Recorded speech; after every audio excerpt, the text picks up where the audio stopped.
getting the exposure to grow your small wedding business can be difficult. With millions of engaged couples using The Knot to plan their weddings and find vendors, advertising on our sites will connect you with more couples than anywhere else online. Meet engaged couples where they're already searching for vendors like you, and let us deliver leads to help you grow your business. Visit vendors.thenot.com/podcast to sign up today. Mention code podcast15 during your free onboarding session for 15% off your first month.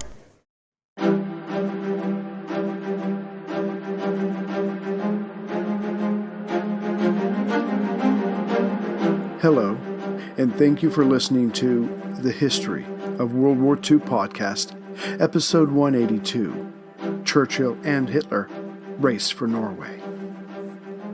Last time, British Commodore Harwood, commander of Force G, stationed in the South Atlantic, had been able to force the destruction of the pocket battleship Graf Spee by its own captain's hand. But there still remained the tanker Altmark that had accompanied the pocket battleship, which still held some 299 Commonwealth merchant seamen prisoners. Its captain, Heinrich Dow, knew he had to get back to Germany, so stayed well off the normal shipping lanes as he made his way north. By mid-February, he was off the coast of Norway's southern shores, in between the Norwegian mainland and a string of offshore islands called the Inner Leads. His plan was to ready his vessel for a dash across the North Sea to Germany. But at midday on April 16, 1940, Captain Dow was told that two planes had just flown over the ship. They were British coastal Hudson bombers. Overhead, pilot officer C.W. McNeil whooped aloud when he read the ship's name. Right away, a signal was sent to a squadron of a light cruiser and several destroyers, the closest British ships to the newly discovered German vessel, all under the command of Captain Philip Vian. Soon after, two of Vian's destroyers were ordered to board the Altmark. However, as the tanker was in neutral waters, Captain Dow refused to heave to. As for the luckless Norwegians stuck in the middle of this potentially explosive issue, they had no choice but to place two of their torpedo boats in between the contesting vessels. Though the Norwegians had 90% of their tankers used by the British, they feared Hitler's reaction should they stand by and allow the British to violate their territory. Still, the formalities had to be observed. Local representatives of Norway asked the Altmark's captain, did it have British prisoners on board? The answer was negative. Then they asked, was the tanker armed? Again, the answer was no. And though both were lies, that's all the Norwegians had to go on. The local representative ordered the British ships out of Norwegian waters, which they did. Captain Dow now assumed he and his would be protected from the British. Yet an update of all this went to the First Sea Lord Churchill. He decided to take charge of the matter. Telling Vian to make an offer to escort the Altmark back to Bergen, located along Norway's southwestern coast, for a proper inspection, he then made it clear if this proposal was not accepted by the Norwegians, again stuck in the middle, then he, Vian, was to directly board the Altmark and rescue the prisoners. Vian understood and boarded one of his destroyers, the Cossack, to enter the fjord. The Norwegians heard him out, but as their fear of Hitler had not changed, they denied the request. Vian took the Cossack alongside the Altmark, who tried, at the last second, to ram the destroyer. Some 30 officers and men left the destroyer and boarded the tanker. The German crew tried to stop them, and for their pains, several of the tanker's crew were killed or wounded. Now that the British sailors controlled the enemy vessel, a hatch was forced open.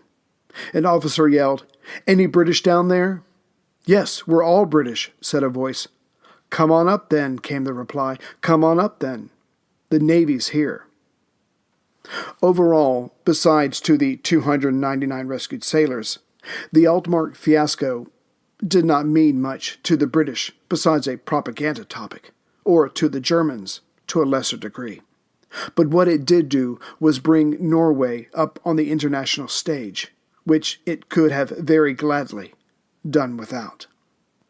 With the German surface vessels out of the Atlantic, mostly, and their subs having a hard time with the convoy system now in place, Churchill was seeking something for the Royal Navy to do besides react to Nazi Germany.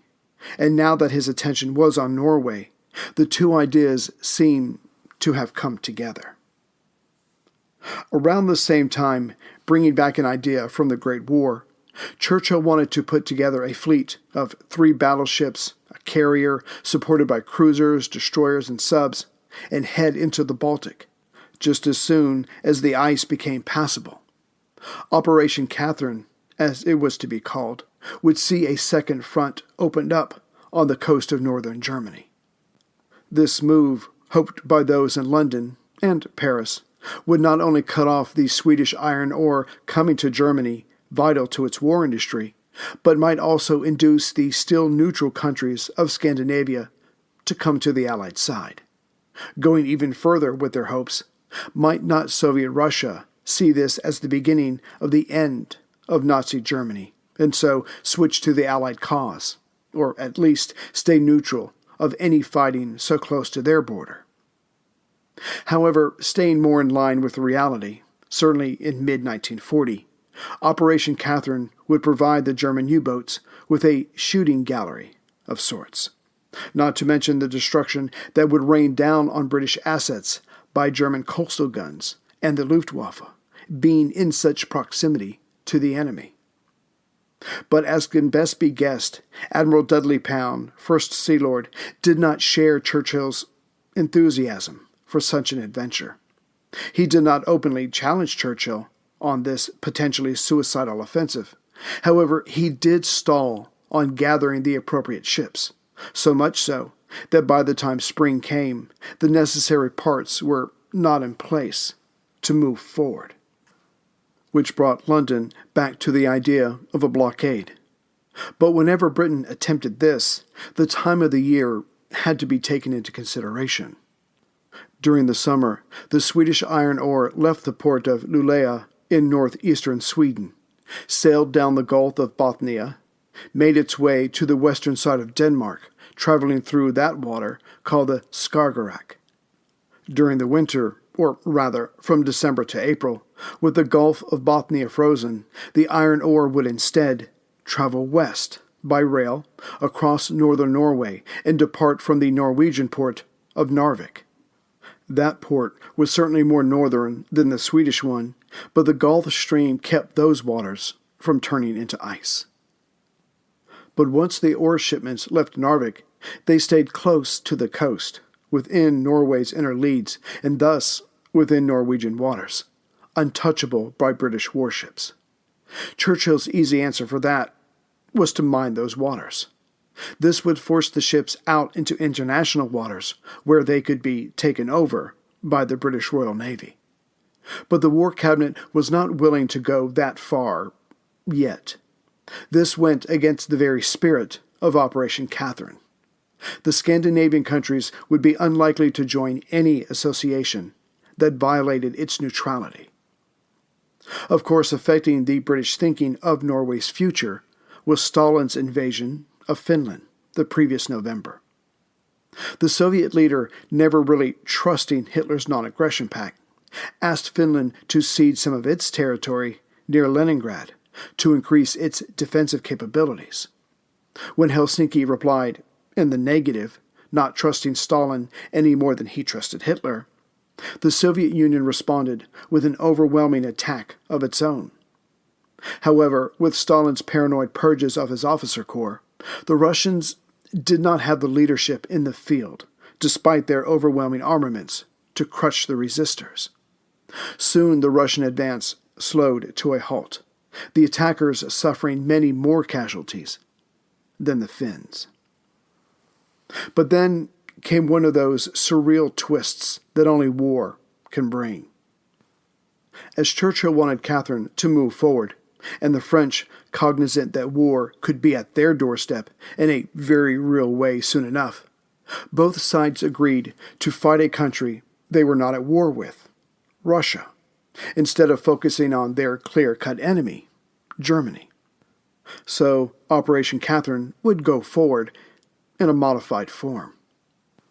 The northern Norwegian port of Narvik and her southern sister ports of Stavanger, Bergen, and Trondheim would be occupied to cut off any iron ore from getting to Germany.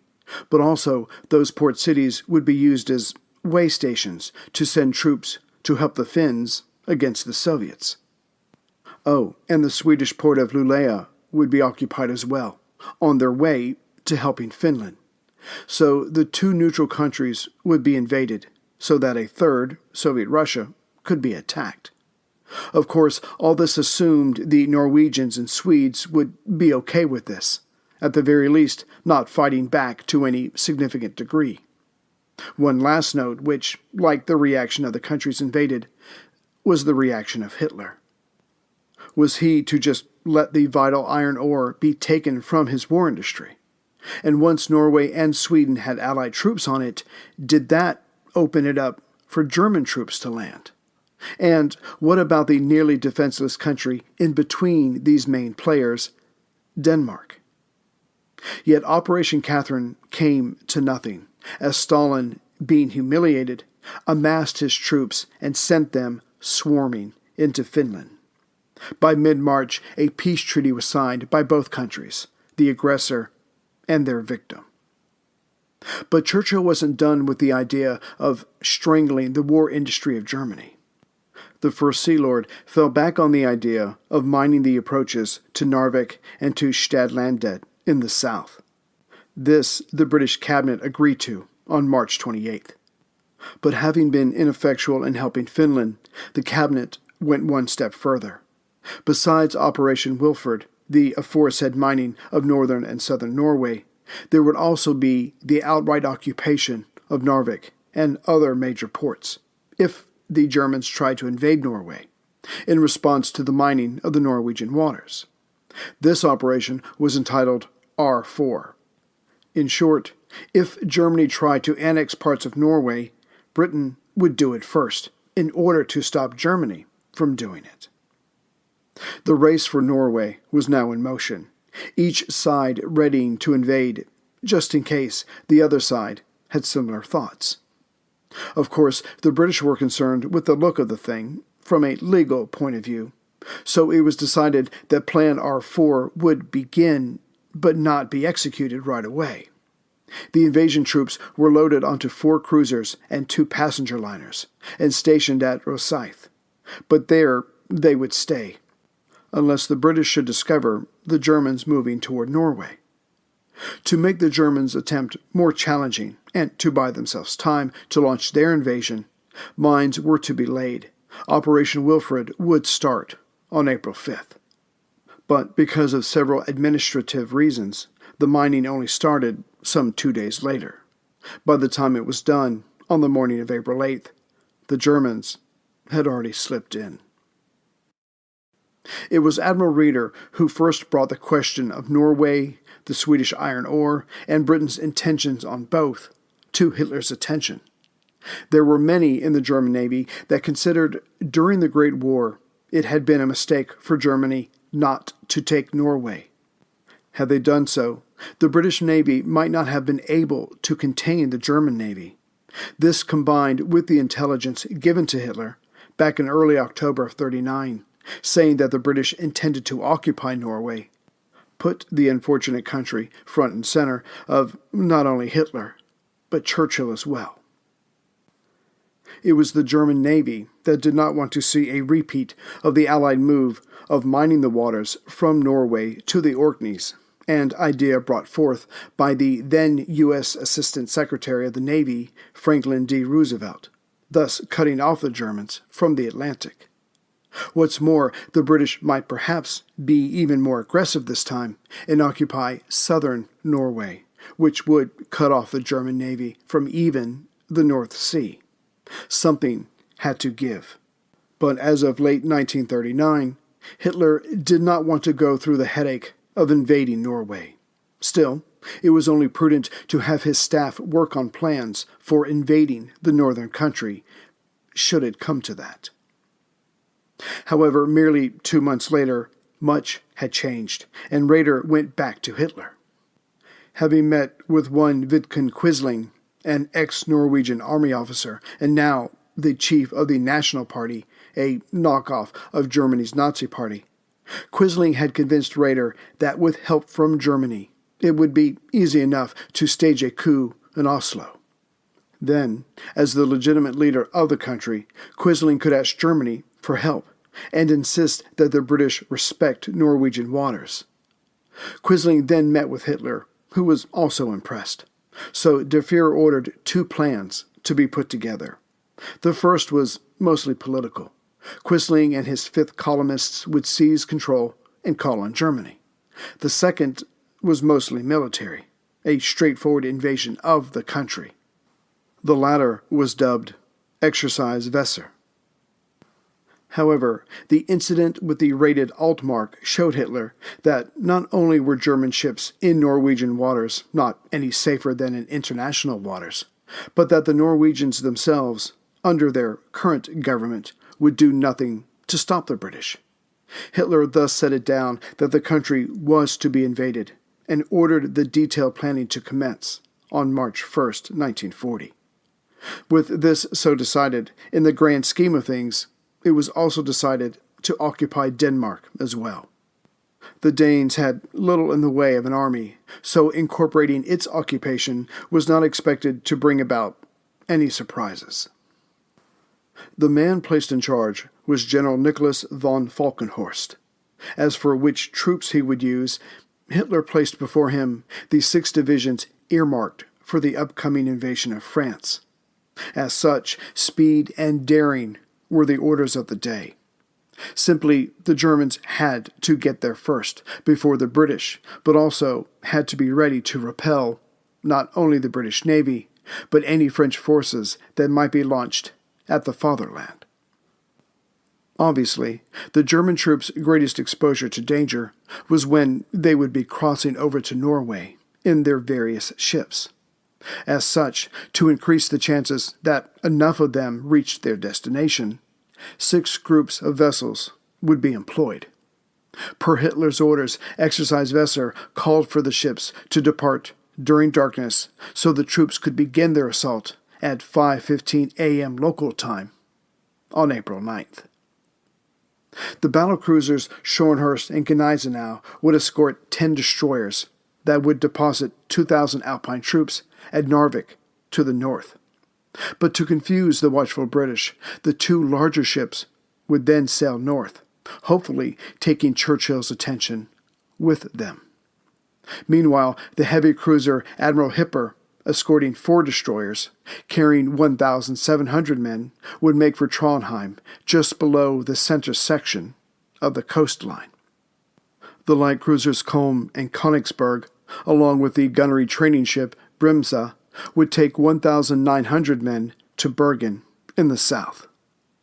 Landing elsewhere, the light cruiser Karlsruhe would take 1,100 troops to Kristiansand and Arendal to the far south.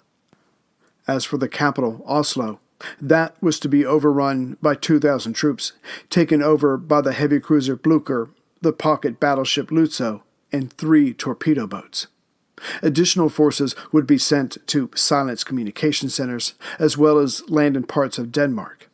Their job was to speed up the downfall of that country, as more German troops crossed directly into the country from Germany. Hitler told Goering that the Luftwaffe was to provide an umbrella over the various naval groups. They would also protect paratroopers who were to be dropped over the capital and at the airport at Stavanger. As this operation would be using the majority of the German surface fleet, Hitler and Raeder wanted it protected as much as possible. So 28 U-boats were recalled from the Atlantic and ordered to make a line from Narvik to the Shetlands above Scotland. As the German Navy was vastly outnumbered, hence Exercise Weser should not theoretically work at all, the subs were Germany's best bet to inflict considerable damage should the invasion be deflected by the British vessels. As for the troops covered earlier, They were only the initial forces to be sent over, to attack and to hold certain positions, mostly the capital and the major port cities. Coming up behind them was the bulk of the invasion force, some 18,000 troops. They were coming over on 15 steamships labeled Trojan horses. As speed was demanded of this operation, so too was throwing caution to the wind.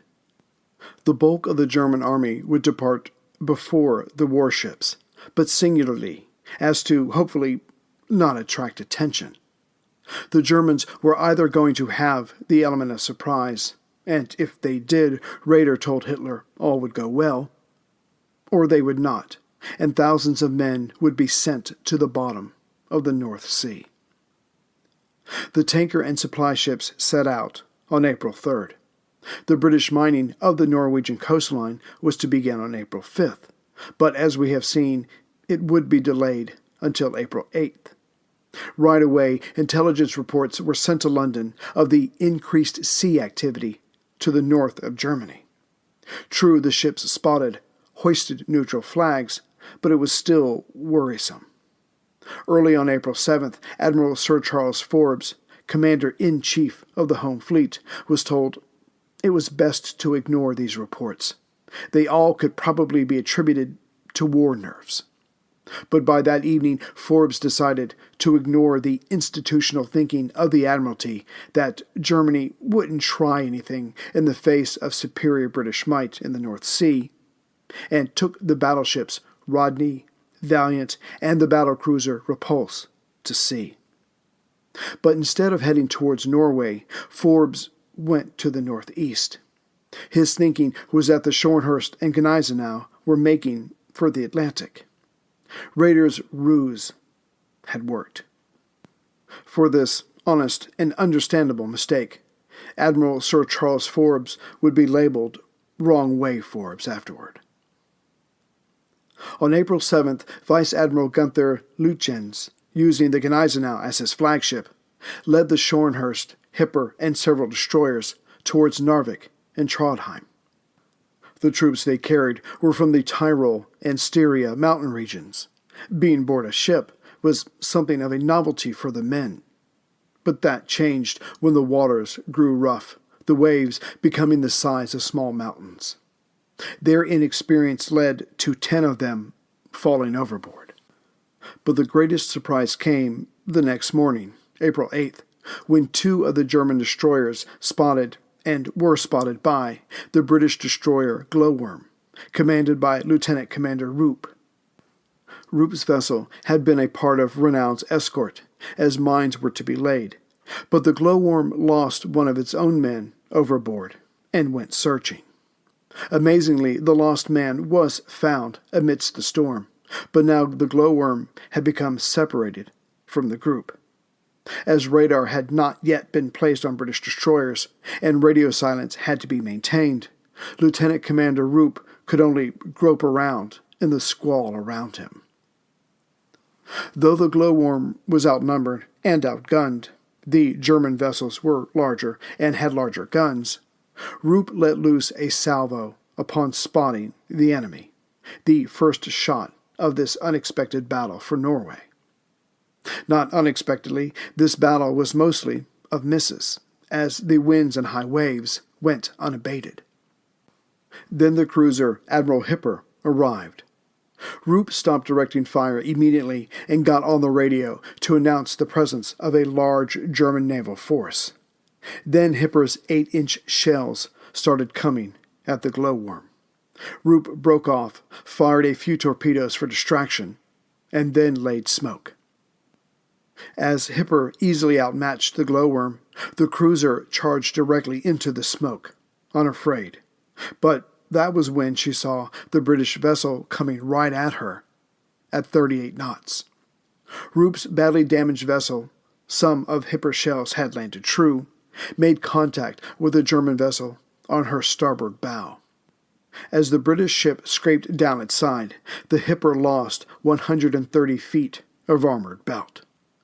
When the ships separated, the Glowworm staggered away and then exploded. The Hipper, despite the situation and her own damage, searched for any survivors. They found 38 British seamen. It would have been 39. Lieutenant Commander Roop was being hoisted up when his strength gave out. He fell back into the sea, lost forever.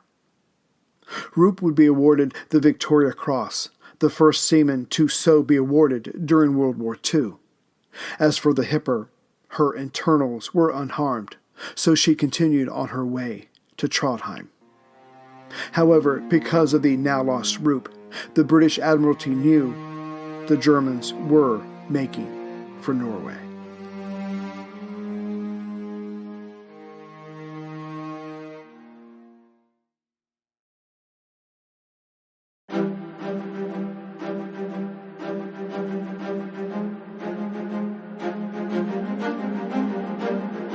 Hello, and thank you for listening to the History of World War II podcast, episode 183, Stalin, Lenin's Mouthpiece.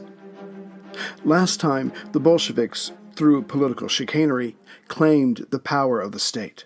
Of course, many of the citizens of Russia ignored them, but the Central Executive Committee, with Lenin at its head, sought to take over the various branches of the national government.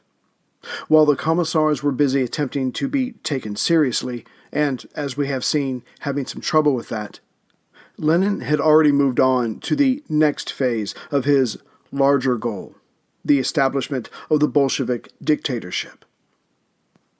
As many obstacles as Lenin had in front of him, there should have been more. In fact, an insurmountable amount. But the right-wing officer corps of the army was weaker than it had ever been before, and there was no right-wing peasant groups to oppose him. They were all to the left of center, but only because of the land issue. No other reason was needed. The other socialist groups left a lot to be desired in regards to their organization, as well as that key ingredient, a front man, a single person the masses could focus their attention on. Yet Lenin did have some within his own larger Bolshevik party oppose him in his attempt to create the dictatorship. As for the dictatorship, it did not rise from the will of the people, as had the February Revolution, but was rather a work of implementation, purposeful implementation, by Lenin himself. To be sure, Lenin had going for him the fact that the Bolsheviks had parties in most of the other cities throughout the country, and most of them were now at the top of their political ladders. But that in itself did not guarantee his success.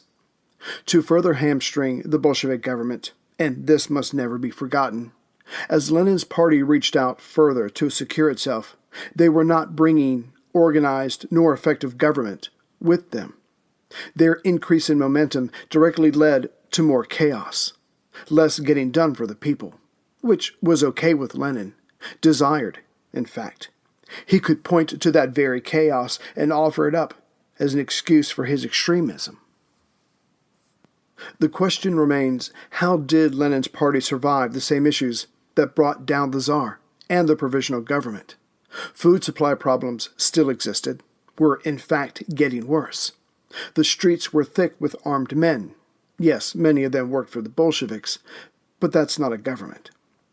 The answer seems to be that though Lenin's commissars may have been issuing decrees that went largely ignored, they were causing enough chaos so that no one else could even attempt to govern effectively. Bolshevism wasn't a government at all in this time period. It was an idea, a movement, a vision, an attempt to have perfection on earth. So while its minions were making a hash of things, their very attempts were, at the very least, tolerated by many of the people.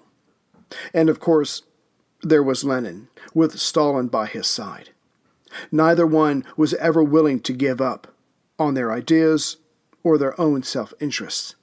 Their current struggle was certainly preferable to jail or death by firing squad.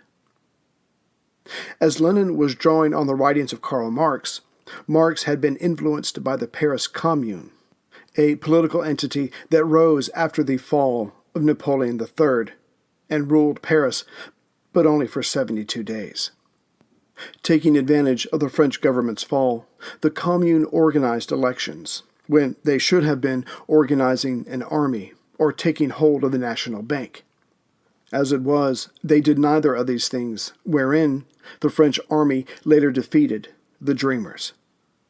Lenin was determined that the revolution and his seizure of power would not end so prematurely, and the only way he could win over his numerous enemies, the Russian army, whatever state it was in, the political right, those on the left not Bolsheviks, as well as many within his own party, was to have the people, in their millions, on his side.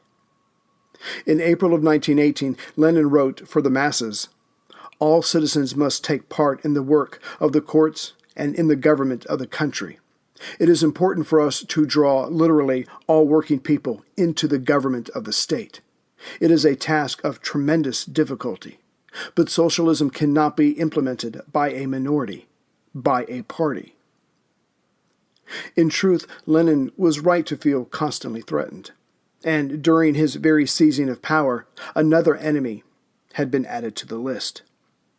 Even before the Second Congress of the Soviets was over, Alexander Kerensky had escaped to the front, borrowing 2 cars parked in front of the U.S. Embassy, and one has to consider the convenience of that. Kerensky knew that only force would stop Lenin's Bolsheviks, yet he was only able to gather a few hundred Cossack troops from the 3rd Cavalry Corps. Still, they would have to do. Bringing them back to Petrograd, Kerensky's soldiers met the Red Guards and garrison soldiers of the Petrograd Military Revolutionary Committee. In the ensuing clash, just over 200 men were killed or wounded. The cavalrymen were brave and intimidating on their horses, but were unable to push back the thousands of foot soldiers facing them. As for Kerensky himself, he got away and went into exile. Hard upon the heels of this exchange, other socialists, opposed to the Bolshevik rule, gathered military cadets, and one has to wonder why, except that maybe they were too naive to say, "Go jump off a bridge, old man," and launched a surprise assault, seizing the Hotel Astoria, where many Bolsheviks were lodging, along with the state bank and the telephone exchange. However, these young pawns were shooed away by the Red Guard. So Lenin's men had won against Kerensky and the anti-Bolsheviks, but their paranoia remained, with good reason. Furthermore, not all challenges to their power were physical. Lev Kamenev, one of the Bolshevik Central Committee members, had become the new chairman of the Soviet Central Executive Committee of the Congress of Soviets, in whose name power had been seized. It will be remembered that the Bolsheviks voted themselves power only because almost every other delegate representing these factions had left the Congress. But Kamenev, like many Bolsheviks, was convinced that the all-Bolshevik control would not last unless they allowed in other left-leaning socialists. To that end, Kamenev continued to negotiate for a coalition. But then came in late October, as covered last time, the threat of the railway workers' strike that did not trust or want Trotsky nor Lenin within the new government. While the railroad workers waited for a response, the Kerensky almost return played out. But on October 29th, Lenin and Trotsky managed to convince 23 of the 51 representatives of the garrison troops throughout Petrograd to support their counter-revolution. A bullet had been dodged, but still Kamenev went along with Zinoviev and other leaning Bolsheviks on the idea that the socialist revolutionaries and Mensheviks ought to be brought into the Council of People's Commissars, which meant the crisis for Lenin was not over. Then Kamenev took the initiative again. He proposed to all concerned that Lenin be allowed to remain within the government, but that he give up his chairmanship, probably to the socialist revolutionary leader Viktor Chernov. The other Bolsheviks would only have minor roles. Stalin stepped in and attempted to give Lenin time to maneuver when he issued the statement that agreement among all factions across the socialist left have always been the final goal, adding that the Bolsheviks have always understood revolutionary democracy to mean a coalition of all socialist parties, not the domination of a single party. It was pure fluff, but it calmed the people down, and the railway workers, to a lesser degree. Trotsky solidly stood by Lenin's unwillingness to negotiate, which brought much praise on Trotsky's head from the leader. This did not help the relationship between Trotsky and Stalin. Taking his cue from Trotsky, Lenin said to the Central Committee, "If there is to be a split, let it be so. If you have a majority, take power, and we shall go to the sailors." As in, the Red Guards weren't the only ones with guns. On November 1st, when the Bolshevik Central Committee met again, and though the Bolshevik Party in Petrograd ruled, their counterparts had not quite taken power in Moscow, Lenin raised his voice to Kamenev for proposing and actually starting negotiations with other parties, as opposed to telling everyone there would be negotiations, but then calling in their military to force all the others to acquiesce. Furthermore, Lenin wanted to appeal their next move to the people directly, to show those that mattered who the people supported. As for completely stopping Kamenev's talks, Sverdlov countered that the break would be too abrupt. Better to go through the motions, but really give away nothing. But still, showing his support for Lenin, Sverdlov then recommended arresting several of the railway union leaders. This was in response to Kamenev's fighting back, saying the railway workers would go on strike if the Bolshevik minority continued to press the idea that they, and they alone, were in power. Nothing was decided at the meeting, and Stalin did not attend. But when they met again later that evening, Stalin was there, keeping an eye on things for Lenin. The next day, Lenin's faction received joyous news. Their comrades in Moscow had seized the Kremlin in the name of Soviet power. The most intense part of the fighting had taken place during the last week, and the Bolsheviks had lost some 228 men. The number of lost government defenders was never tallied. Despite this victory, during the follow-up meeting on November 2nd, Kamenev and Zinoviev maneuvered to get the Soviet's Central Executive Committee to go forward with negotiations with other socialists. But then, with Kerensky forced away, and now that the ancient capital Moscow was in Bolshevik hands, Lenin felt strong enough to make an immoral move. Meeting one-on-one, and few could stand up to Lenin's personality, with most of the members of the executive committee, he had subdued them long enough to get them to sign a document which called for any action that would take power away from the Bolsheviks to be seen as treason. This was all too much for Kamenev, who, like most, could not stand up to the force of nature that was Lenin. Instead of challenging the insurrectionists and saying, "Go to the sailors who have guns, but we have more and are willing to fight it out in the streets," all the while gathering others who are against you, Kamenev resigned from the Bolshevik Central Committee. He was followed by Zinoviev and 3 more. But as luck is the residue of hard work, in Lenin's case, emotionally overwhelming his opponents, these vacancies were not the only opened positions of influence. Not liking Lenin's tactics, Alexei Ratkov, the Interior Affairs Commissar, resigned his position, and he was followed by a few more that again did not like Lenin's extremism. So within a single day, Lenin had positions filled on the Bolshevik Central Committee and of the commissars that were more than willing to follow him blindly. Yet Lenin, like a shark sensing blood, continued on with his attack, and his goal was simple: for the Bolshevik government to be the only legitimate power in Russia. As for Kamenev, he did have a fallback position, as he was still the chairman of the Petrograd Soviet Central Executive Committee. And Lenin, in a moment of compromise during the Second Congress of Soviets, had made the Council of People's Commissars, that Lenin now controlled, submissive to the Petrograd Soviet.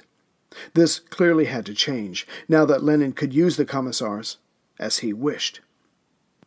Going to the committee, Lenin bluntly told them that it did not have power over the Council of People's Commissars, completely ignoring what he had written and signed previously. The Soviet Central Executive Committee rather naively decided to vote on the matter, something that should not have been up for question in the first place.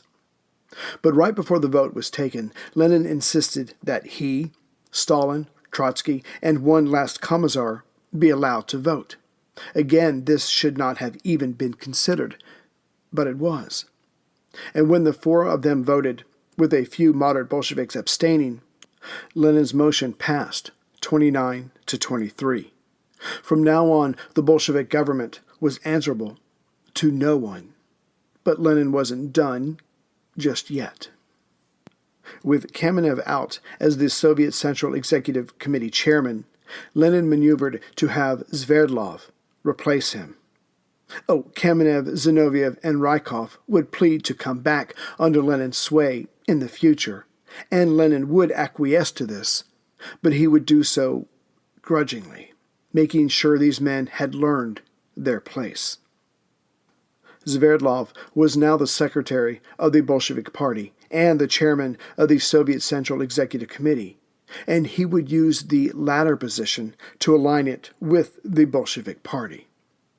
And now that Lenin had his man in charge, it was of little moment to break up the socialists aligned against him, by having the left-leaning socialist revolutionaries agree to serve in a few commissar positions, but still only in a minor role.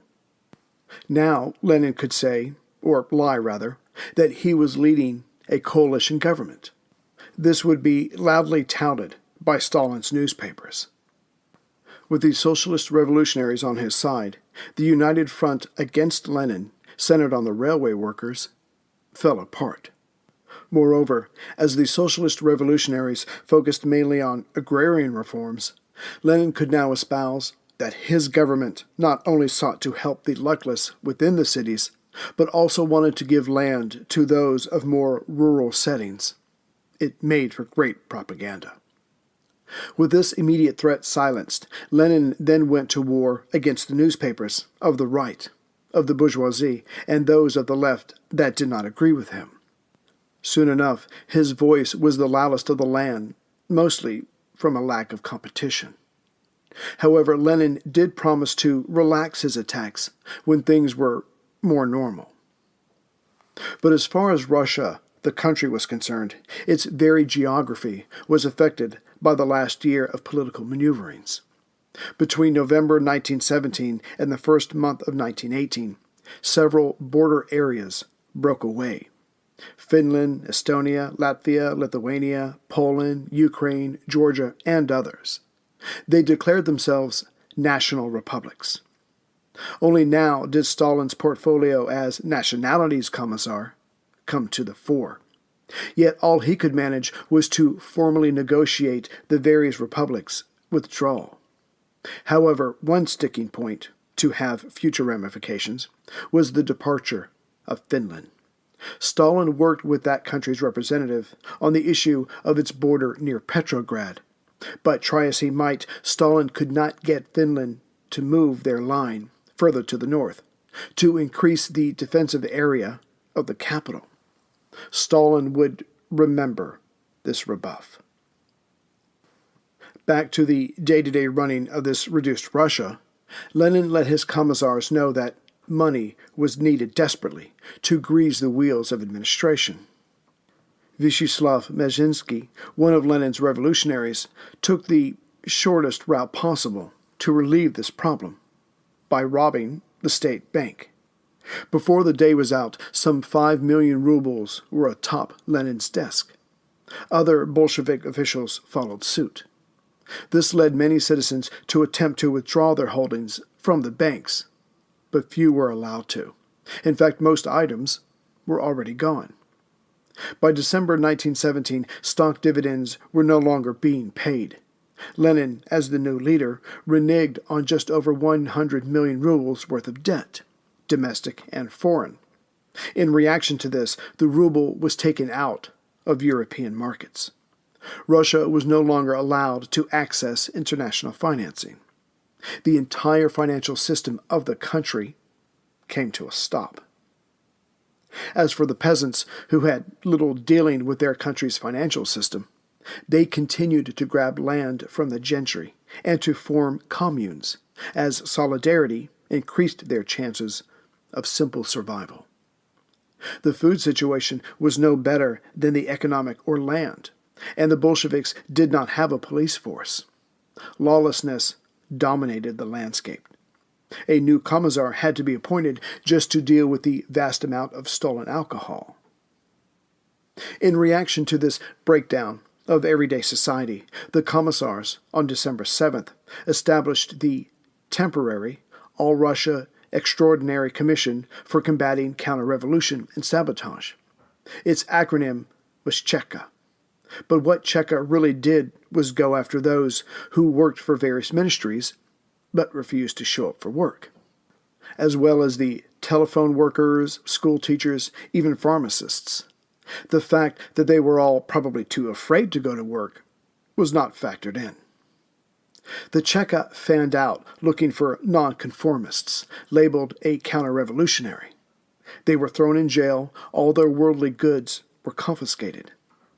Soon, all non-Bolsheviks had another reason to hate the party, now trying to establish control. It didn't help that criminals had joined the Cheka, as they had no problem getting their hands dirty or on other people's possessions. Soon warehouses were full of what was considered state property.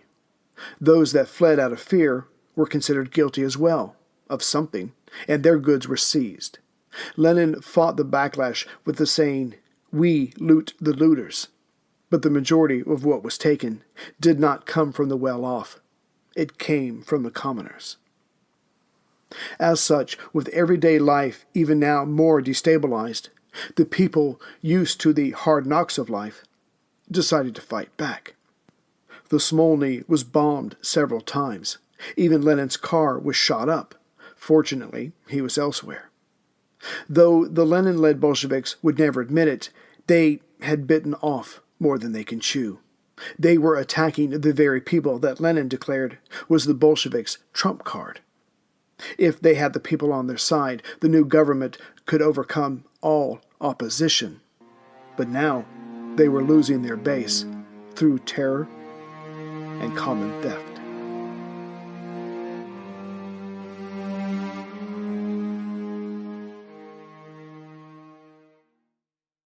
Thanks to Blue Apron for sponsoring this week's episode.